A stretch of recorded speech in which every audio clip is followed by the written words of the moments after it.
우리에게 주신 말씀 마가복음 13장입니다. 13장 14절에서 27절까지 오늘 한다김 형제가 봉독해 주겠습니다.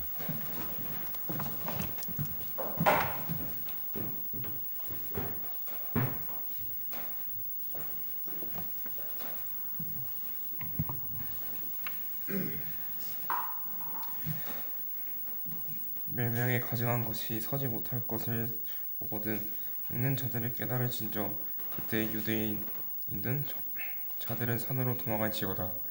지붕이 있는 자는 내려가지도 말고 집에 있는 무언가를 가지러 들어가지도 말며 밭에 있는 자는 겉옷을 가지러 뒤로 돌이키지 말지어다. 그날에는 아이 벤 자들과 전범 있는 자들에게 화가 있으리로다. 이 일이 겨울에 일어나지 않도록 기도하라. 이는 그날들이 환난의 날이 되겠습니다. 하나님께서 창조하신 시초부터 지금까지 이런 환난은 없었고 후에 없으리로다. 만일 주께서 그날을 감하지 아니하셨더라면 모든 육체가 구원을 얻지 못할 것이거늘 자기가 택하신 자들을 위하여 그날을 감하셨느니라. 그때 어떤 사람들이 너희에게 말하되 보라 그리스도가 여기 있다 보라 저기 있다 하여 믿지도 말라. 거짓 그리스도들과 거짓 선지자들이 일어나 이적과 기사를 행하여 할 수만 있으면 택하신 자들을 미혹하려 하리라.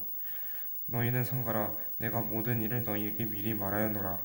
그때 환난 후에 해가 어두워지며 달이 빛을 내지 아니하며 별들이 하늘에서 떨어지며 하늘에 있는 권능들이 흔들리리라. 그때 인자가 구름을 타고 큰 권능과 영광으로 오는 것을 사람들이 보리라.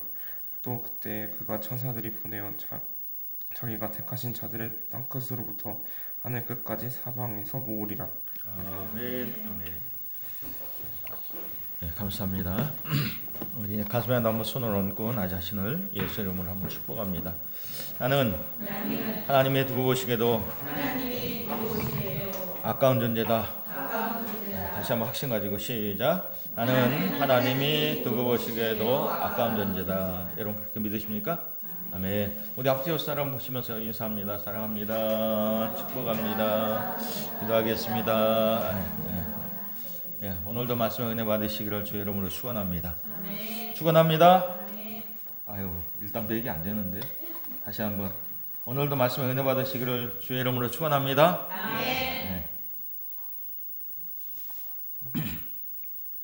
이 마가복음 13장을 소묵시록이라고 합니다. 계시록의 축소판이 마가복음 13장이에요. 마가복음 13장은 제자들의 감탄으로 시작되어졌죠. 제자들이 확장해서 새롭게 지어지는 헤롯 성전을 보면서 이 돌들이 어떠하며 이 건물들이 어떠합니까? 라고 예수님께 감탄하는 것으로 시작되어졌어요. 제자들의 이러한 감탄에 예수님은 이렇게 답변하셨죠. 돌 하나도 돌 위에 남지 않고 다 무너뜨리리라. 여러분 저를 보세요. 에돔 사람이었던 헤롯 대왕은 유대인의 민심을 얻기 위해서 BC 19년에 성전을 착공해서 그가 죽은 후에 AD 63년경에 완공되었어요. 그래서 성전 공사가 약 80년 걸렸어요. 여러분 이제 좀 보세요. 이건 좀 헷갈리는 분이 있을 수 있어요. 자, BC는 뭘 얘기하죠? BC는 예수님이 기준이에요. 예수님이 오시기 전을 BC라고 얘기하고 주전이라고 하고 또 AD를 뭐라고 그래요? 주후. 그렇죠? 예, 주후. 예수님이 오신 뒤 얘기해요. 자, 그러니까는 이게 예수님이 기준이 돼서 이렇게 19년, 20년 이렇게 자꾸 멀어지는 거예요. 이렇게 AD는 아니야. AD가 아니라 BC는 자꾸 멀어지는 거예요. 예, 자꾸. 그다음에 이제 AD는 어떻게? 예, AD는 예수님이 오신 걸로 기준으로 해서 자꾸 이제 길어지는 거죠. 그러니까 우리가 저도 제가 그랬어요. 제가 이게 헷갈렸어요. AD가 BC하고 이게 헷갈렸어요. 그 AD 63년이면 BC 63년 이렇게 계산이 돼야 되는데 헷갈리는 거예요. 이렇게. 여러분 안 헷갈리죠? 네. 안 헷갈리고 잘 알아요. 자, 그래서 여러분 이게 성전 공사가 약 80년 걸렸다는 거예요. 그러니까 예수님과 제자들이 이 성전을 본 때가 언제냐면 성전이 공사 중인 46년쯤 된다는 거예요. 그러니까 이때 헤롯이 이 성전을 어떻게 새로 지어 확장했느냐? 성전산을 깎아서 평지를 조성해서 거대한 석재 돌로 이게 쌓아 올렸어요. 그래서 지은 것이 제3의 성전 헤롯 성전이에요. 첫 번째 성전 어떤 성전이냐? 첫 번째는 솔로몬 성전, 두 번째는 수르바벨 성전, 세 번째는 헤롯 성전. 자, 여러분, 이 돌 하나의 크기가 보통 1m에서 3m, 무게는 2톤에서 10톤 넘는 그런 돌의 크기가 있다는 거예요. 이제 돌의 일부가 지금 남아 있는데 그게 바로 뭐냐면 이제 이게 통곡의 벽이. 여러분, 돌 하나가 저렇게 저런 큰 돌로 성전을 지었다고 생각해 보세요. 얼마나 커요. 근데 주님 뭐라 그래요? 제자들은 이 돌을 보고 깜짝 놀라서 이 돌이 어떠하며 이 건물들이 어떻습니까? 라고 예수님께 물어봤는데 예수님은 돌 하나도 돌 위에 남지 않고 다 무너져 내릴 것이다 라고 얘기했다라는 거죠. 자, 우리 마가복음 13장은 소묵시록이라고 말하는데 예수님은 예루살렘 성전의 멸망을 말씀하시는데 제자들은 처음에는 예수님의 말씀을 종말의 때로 잘못 알아들었어요. 왜 그럴까? 제자들의 관심은 때와 시기에 관심이 있었기 때문에 그렇다는 거죠. 자, 오늘 말씀에도 예루살렘의 성전의 멸망과 마지막 때를 포함하고 있는 것을 보게 돼요. 그래서 여러분, 우리 묵시록은 이중적인 성격이 있어요. 이중적인. 무슨 얘기냐? 묵시록은 주로 그 당시 사람에게도 이야기하는 것이 되지만, 그 당시 사람에게도 해당되지만, 또 한 가지 뭐냐면 먼 미래의 사람, 미래의 성도들에게도 해당되는 말씀이 묵시록의 특징이에요. 자, 우리가 오늘 말씀을 들을 때 네 가지 중요한 단어가 있어요. 이런 마음을 가지고 우리가 하나님의 말씀을 들어야 되는데, 첫째 뭘까요? 도망하라. 도망하기 위해서는 즉시 결단을 해야죠. 뒤를 돌아보지 말고 세상의 미련을 갖지 말고 즉시 결단해서 도망하라. 두 번째 뭐예요? 기도하라. 겨울에 일어나지 않도록 기도하라 라고 얘기하고 있어요. 세 번째 뭐죠? 말씀을 분별하라. 여러분, 이적과 기사를 행해도 그것이 기준이 아니라 말씀이 기준이 돼야 된다. 말씀이.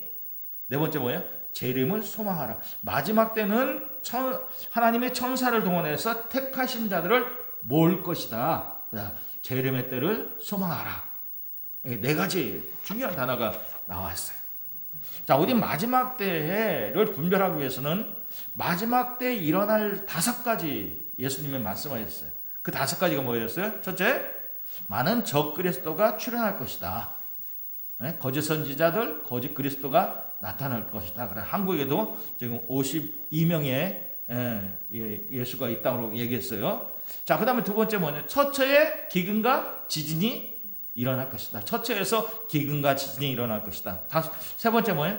나라와 나라가 민족이 전쟁이 일으킬 것이다. 전쟁의 소식이 있을 것이다. 네 번째 뭐예요? 해와 달과 별들이 빛을 잃을 것이다. 자연재해가 있을 것이다. 다섯 번째, 사람들의 사랑이 식어져서 서로 죽이는데 넘겨주게 될 것이다 라고 하는 거예요. 자, 우리 14절 말씀 봅시다. 자, 오늘 말씀 시작되는 14절 말씀 같이 한번 읽어볼까요? 자, 시작. 멸망에 가증한 것이 서지 못할 것에 선 것을 보거든 가로 열고 읽는 자는 깨달을진저.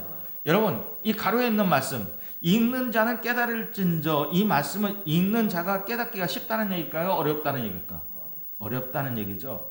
그럼 왜 처음부터 쉽게 쓰면 되지 왜 어렵게 써서 어렵게 했을까?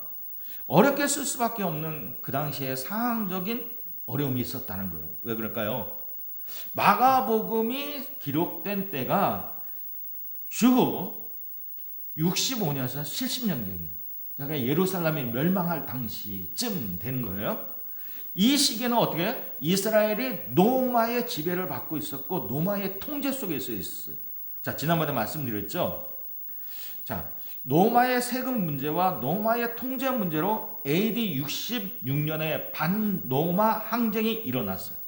그리고 70년에 예루살렘이 멸망당했어요.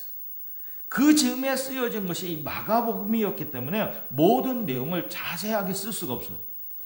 우리나라도 유신 때 그랬잖아요. 모든 내용을 자세하게 쓸 수 없었잖아요.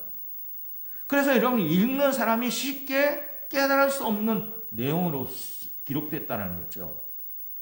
근데 지금 우리는 쉽게 깨달을 수 없는 이 내용을 과거의 이야기로 그리고 앞으로 있을 미래의 이야기로 우리는 듣고 있어요.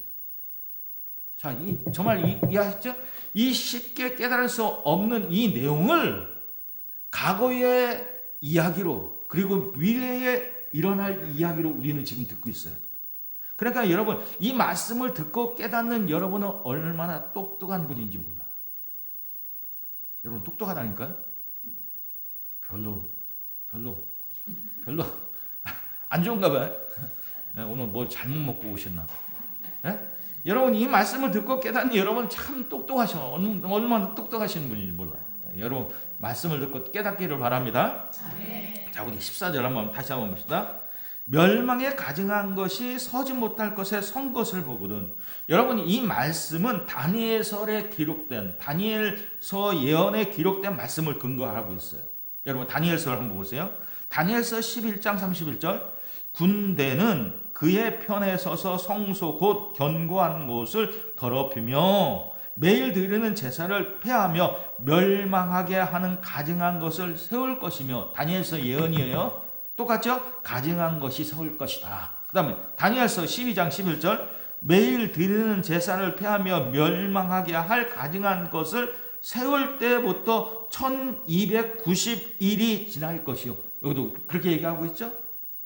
자, 여러분 이 다니엘서는 구약의 묵시록이에요. 그러니까 신약의 요한계시록에 있는 것처럼 구약에는 다니엘서가 있는 거예요. 다니엘서가. 여러분 그런데 다니엘은 어느 시대 사람이에요? 바벨론 포로 시대 사람이에요. 바벨론 포로 시대 사람으로서 앞으로 있을 일을 예언한 거예요. 다니엘이 예언한 이 일이 어느 때 일어나요? 헬라 시대 때 일어나잖아요. 헬라. 사실 바벨론, 그 다음에 뭐죠?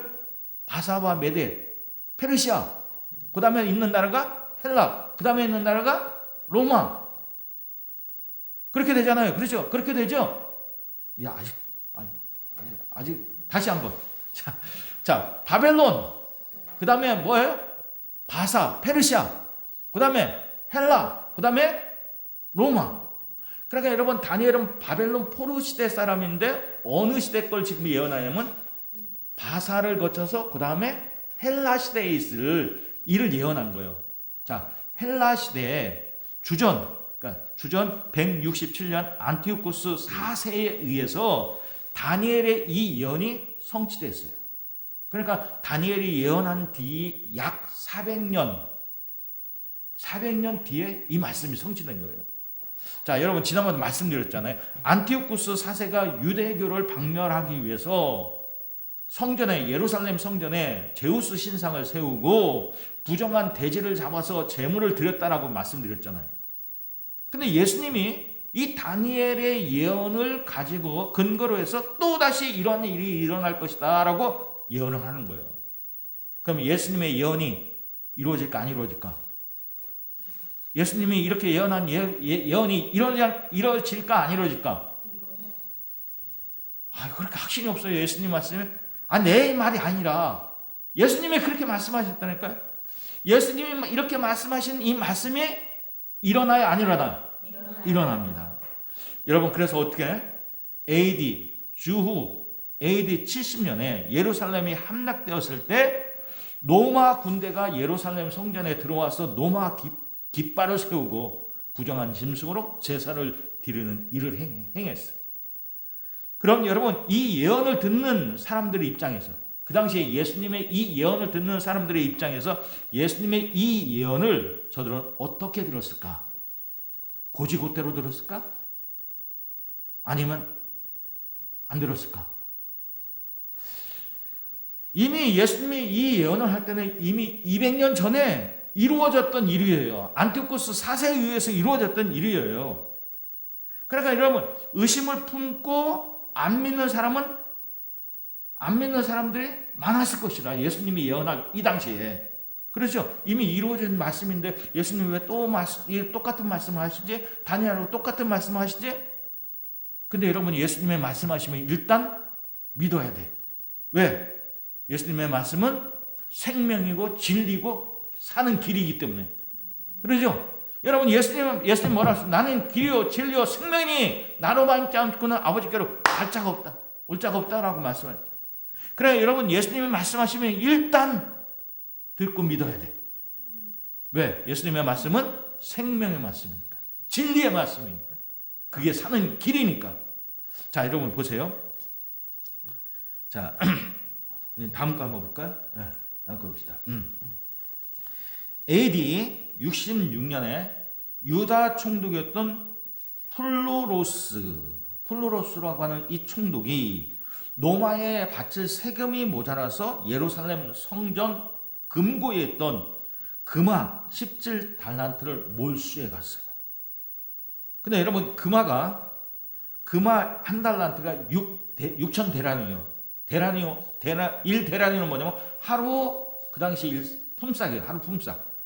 그러니까 여러분 가치로 따지면 이게 엄청난 금화를 몰수해 간 거예요.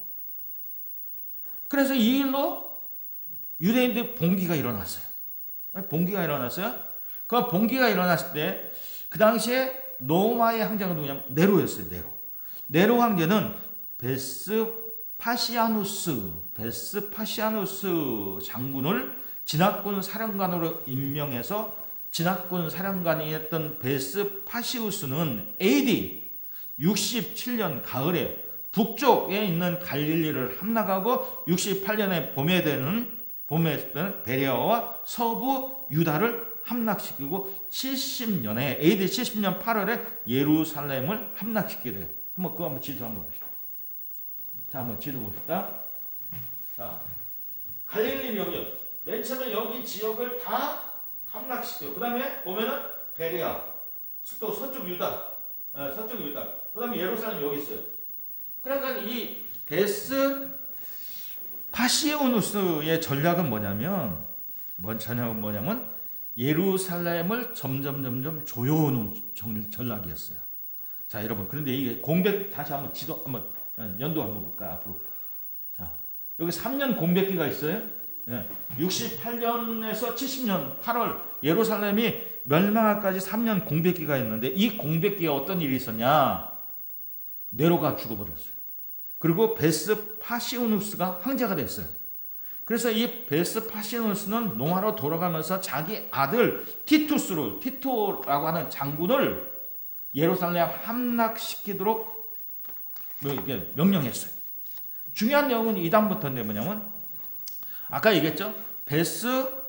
베스파시아누스는 예루살렘을 조여오는 그러한 전략이라서 지방에서부터 점점 진압해 들어왔어요. 그러니까 유대인들이 점점 적의 로마의 침입을 피해서 어디로 피했을까? 예루살렘을 피해 들어가는 거죠. 근데 이 전략은 뭐냐면 예루살렘을 마지막 숨통을 조이는 전략이었어요. 그러니까 많은 유대인들이 예루살렘을 몰려 들어오면서 거기에서 몰려 들어온 유대인들이 저항할 시간을 갖는 거예요. 준비할 시간을 갖게 된 거예요. 자, 이 베스파시아누스가 황제가 되면서 로마로 돌아가고 그의 아들 티투스가 이제 예루살렘을 진압하는 이 일을 맡겼는데 이 티투스는 예루살렘 고사 작전을 폈었어요. 무슨 작전?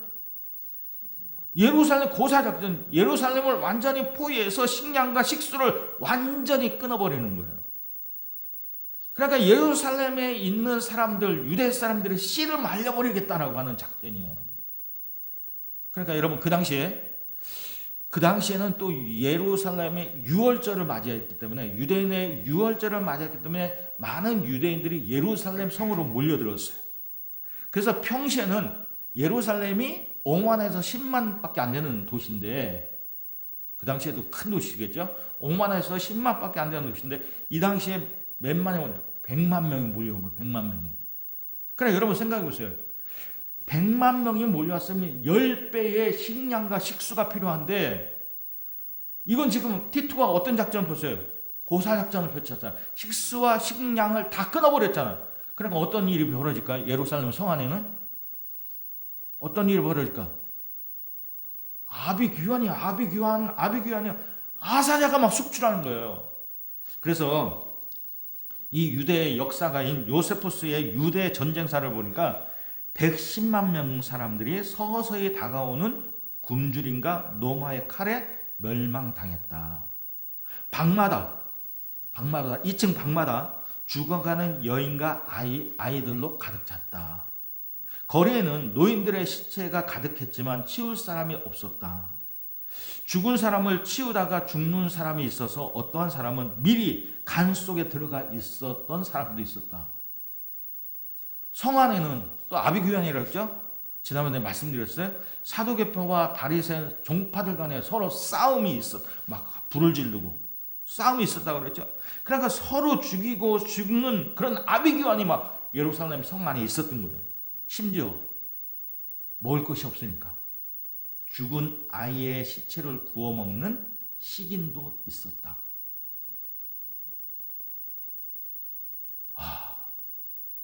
끔찍하죠.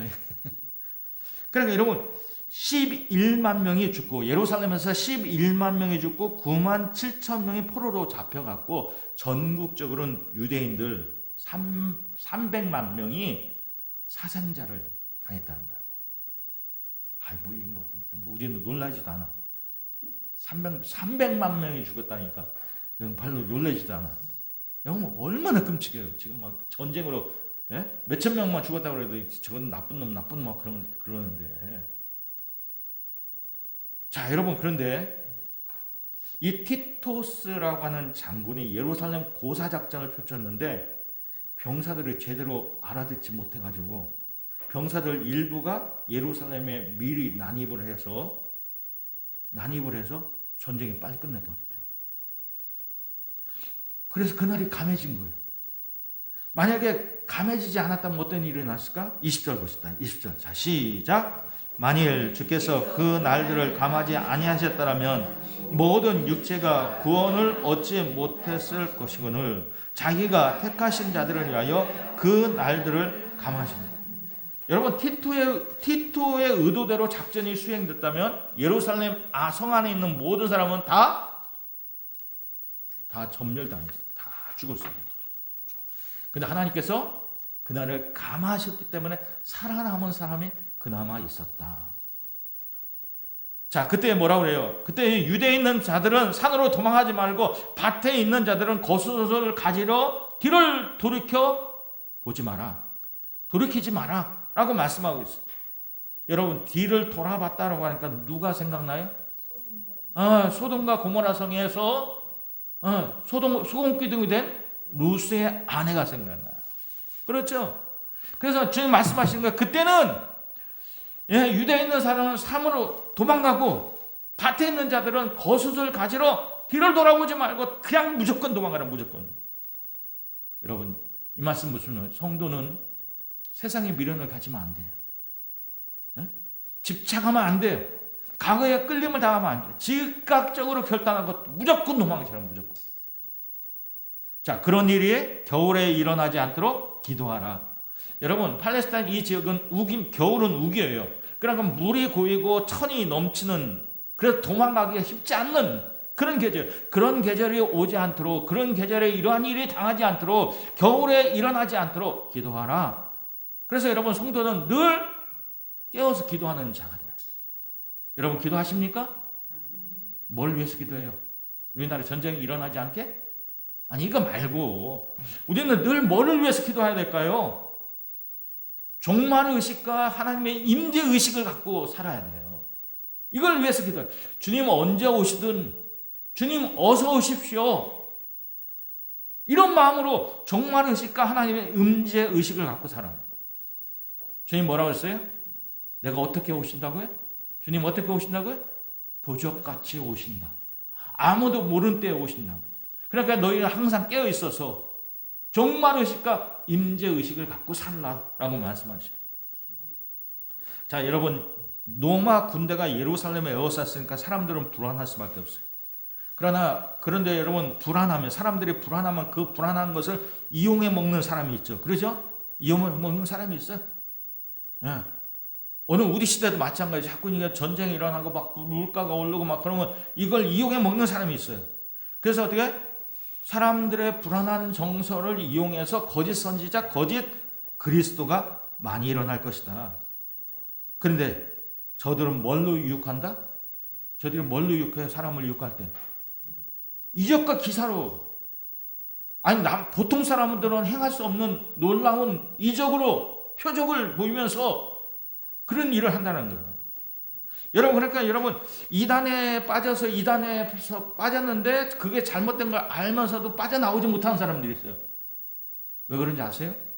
왜 그렇게 지난번에 얘기했잖아요. 이단에 가니까 똑똑한 사람은 거기 더 많더라. 예, 교수들 박사들이 더 많더라.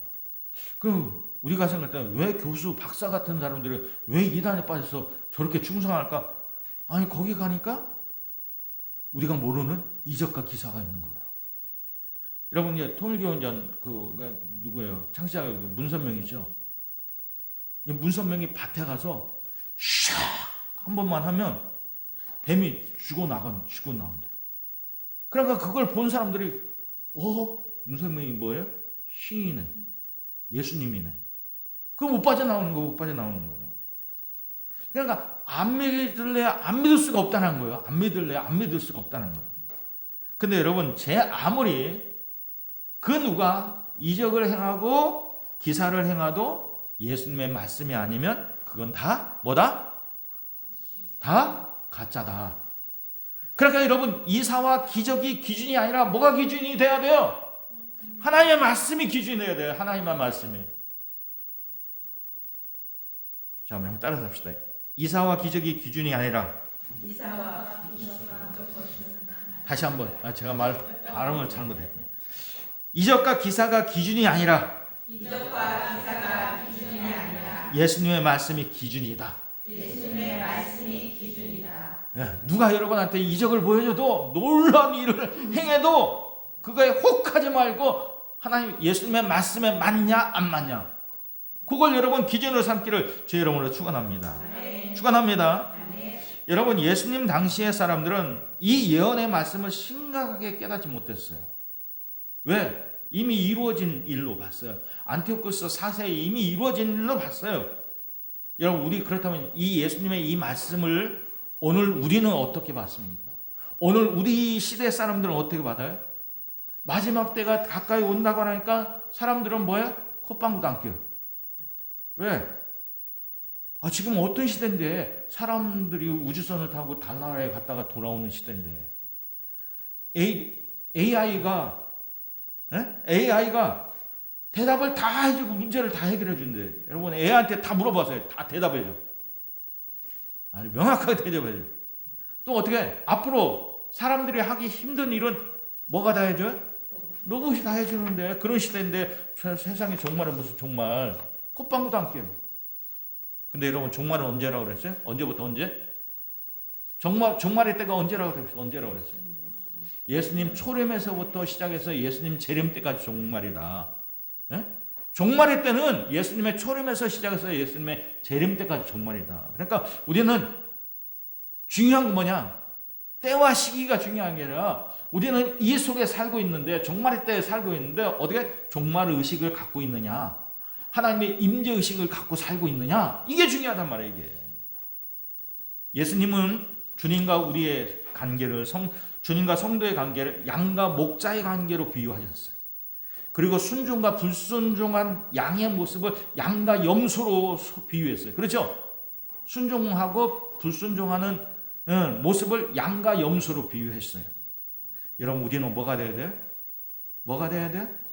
순한 양에 대해서 주님의 음성을 늘 듣고 주님의 음성에 늘 순종하며 따라가는 양이 돼야 돼요. 주님이 부르는데도 주님이 말씀하시는데도 그 말씀에 순종하지 않고 딴 길로 자꾸 가는 사람은 딴 길로 자꾸 엿보고 자꾸 기웃기웃거리는 사람은 뭐예요? 양이 아니라 그건 뭐예요? 그건 뭐예요? 염소 얘기하기 싫은가 보다. 그거 염소예요. 염소. 여러분 양이 되시고 순한 양이 되시고 염소 안 되기를 바랍니다. 아멘. 자, 우리 한번 봅시다. 요한복음 5장 28절 29절 봅시다. 같이 읽을까요? 자, 시작. 이를 놀랍게 여기지 말라. 무덤 속에 있는 자가 다 여러분 자 누가요? 누가? 무덤 속에 있는 자가 무덤 속에서 잠자는 자가 다 계속 시작. 다 그의 음성을 들을 때가 오나니 선한 일을 행하는 자는 생명의 부활로 악의 일을 행하는 자는 심판의 부활로 나오리라. 여러분 마지막 때 우리가 죽어서 무덤 속에 있어도 주님의 음성을 듣는 때가 온대요. 근데 여러분 죽어 있는데 어떻게 주님의 음성을 들어요? 평소에 주님의 음성을 듣는 자는 듣는 거예요. 주님의 음성을 데살로니가에서 이렇게 표현하고 있어요. 우리 데살로니가전서 4장 16절 봅시다. 자, 시작. 주께서 호령과 천사장의 소리와 하나님의 납발 소리로 친히 하늘로부터 강림하시리니 그리스도 안에서 죽은 자들이 먼저 일어나고 누가 먼저 일어나요? 죽은 자들이 먼저 일어나고 계속 시작. 그 후에 우리 살아남은 자도 그들과 함께 구름 속으로 끌어올려 공중에서 주를 영접하시리니 그리하여 우리가 항상 주와 함께 있으리라. 아멘. 여러분 예수님이 나사로를 다시 살릴 때 그 광경을 주님께서 나사로의 무덤에 가셨죠? 주변의 사람들은 뭐라고 얘기해요? 나사로가 죽은 지 이미 사흘이 돼서 냄새가 납니다. 부패해서 냄새가 납니다. 그러니까 예수님 뭐라고 그랬어요? 믿기만 해라. 나는 부활이요 생명이니 나를 믿는 자는 죽어도 살겠고 살아서 믿는 자는 영원히 살리라. 그러면서 예수님은 어떻게 나사로의 무덤을 향해서 뭐라고 그래요? 나사로야 나오라! 하고 말씀하시니까 나사로가 그 음성을 듣고 나왔어요? 안 나왔어요? 어떻게 들었죠? 나사로가 죽었는데? 그런 일이 있다는 거예요. 마지막 때 죽었던 나사로가 주님의 그 음성을 듣고 일어나 나왔다니까요. 마지막 때 죽은 자들이 무덤 속에 잠자는 자들이 다 주님의 음성을 듣고 부활의 몸을 입고 나온다는 거예요. 말씀에 순종하고 주님의 음성을 듣고 따라온 사는 생명의 부활로 악한 일을 행한 자는 심판의 부활로 나올 것이다 라고 말씀하셔요. 자, 이단들이 주로 하는 얘기가 뭐냐면 신천지가 주로 하는 얘기가 뭐예요? 14만 4천만 구원받는데 자기들만 구원받는데 그래서 이제 여기 대전 지역은 마띠아 지파 다 매주마다 나한테도 편지가 와요. 난 뜯어보지도 않아요. 편지가 와요. 왜냐하면 14만 4천을 채워야 되는데 근데 이미 다 채워졌어. 그러면 주님 오셔야 되나 안 와. 이게 뭐야 이게 가르치는 게 완전 엉터리죠. 자, 여러분 그래서 그러면 자기들만 14만 4천만 구원받고 나머지는 구원받지 못한다는데 자, 오늘 말씀해 보니까 어떻게 예수님이 다시 오시면 그날은 구원의 날이요 심판의 날. 예수 믿는 사람에게는 그날이 구원의 날이고 예수 안 믿는 자에게는 그날이 심판의 날. 그날 어떤 일이 일어나요? 공중에 우리가 믿는 자들이 공중에 먼저 죽은 자들이 먼저 일어나고 그 다음에 살아있는 자가 공중에 끌려 올려 그곳에서 예수님을 영접할 거예요. 거기서 어떤 일이 일어나죠? 거기서 어떤 일이 일어나요? 혼인잔치가 일어나잖아요. 혼인잔치. 예? 영적인 혼인잔치가 일어나잖아요. 그러면 어떻게 그 뒤에 어떤 일이 일어나면 성경에 보니까 7년 대환란이 있어요. 7년 대환란. 구원받지 못한 자들이 있어요. 그러니까 확신 없이 교회 다녔어요. 예. 또 믿음 없이 신앙생활을 했어요. 그냥 교회만 왔다 갔다 했던 그런 사람들 이 7년 대환란을 통해서 7년 대환란을 겪으면서 뒤늦게 후회하고 예수님을 믿고 구원받게 되는데 그 사람들이 뭐냐면 14만 4천이에요. 14만 4천. 또 이렇게 얘기하면 또 전천연설에다 후천연설에다 막 그렇게 따질 거 없어요. 분명히 성경 뭐예요? 예수님은 오시면 잠자는 자들이 먼저 일어나고 그 후에 살아있는 자도 구원받는다고 그랬어요. 14만 4천은 그 이후에요. 그렇죠? 그리고 이 14만 4천은 딱 문자적인 14만 4천이 아니라 뭐예요? 상징적인 숫자예요. 상징적인. 누구든지 예수 믿으면 구원을 받는 거지. 이 숫자가 채워져야 구원받는, 이게 아니란 말이에요. 예수님을 나의 구주로 믿는 사람. 구주가 뭐예요? 나의 예수님이 내 죄를 위해서 십자가에 못 박혀 죽으시고 나에게 생명을 주시기 위해서 부활하신 것을 믿는 사람. 또 내 삶의 주인 되심을 믿는 사람.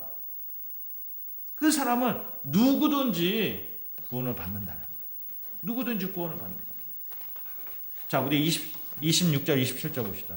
26절, 27절. 자, 시작. 그때에 인자가 구름을 타고 큰 권능과 영광으로 오는 것을 사람들이 보리라. 또 그때에 그가 천사들을 보내어 자기가 택하신 자들을 땅 끝에서부터 하늘 끝까지 사방으로 모으리라. 아멘, 아멘. 그때는 인자가 예수님이 구름 타고 오신다.